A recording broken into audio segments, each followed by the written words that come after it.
सिंधी साहित्य उत्सव साबरमती जो किनारो छठ घाट छा त आनंद लॻो पियो। हुन आनंद जी रिपोर्ट तव्हांखे रितू भाटिया ॿुधाईंदी कीअं उहो प्रोग्राम रहियो ऐं हुननि ॾिठो हुनजो साक्षात्कार। जय झूलेलाल।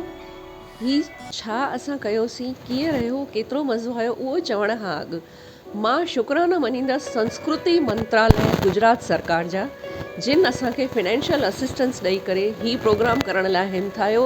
उनखां वधीक वॾा शुक्राना श्रीमती पायल मनोज कुकरानी जा, जंहिं एॾी महिनत करे इनिशिएटिव करे गवर्नमेंट खां ही प्रोग्राम वरितो ऐं एॾे वॾे पैमाने ते उनखे आयोजन कयो। हिन प्रोग्राम में असांजे गुजरात सरकार जा सभु मंत्री आया, उन्हनि अची करे असांजे प्रोग्राम जो शान वधायो। असांजी गुजरात सिंधी साहित्य अकेडमी बि हिन सां जुड़ियल आहे। हुननि असांजे सिंधी लेखकनि, कवियुनि, साहित्यकारनि जो 2021-2022 जा जेके बेस्ट किताबनि जा इनाम ॾिना।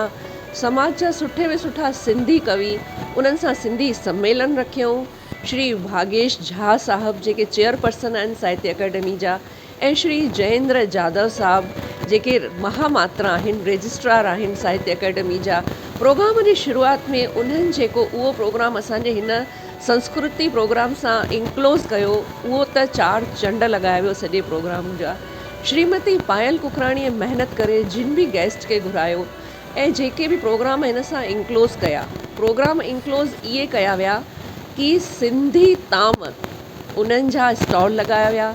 सिंधी ताम जेके असांजा युवा ॿार घणियुनि शयुनि खां त वंचित आहिनि, खादियूं बि कोन अथऊं, शायदि कंहिं कंहिं त नाला बि न ॾिठा ॿुधा आहिनि ऐं ॾिठियूं आहिनि उहे शयूं।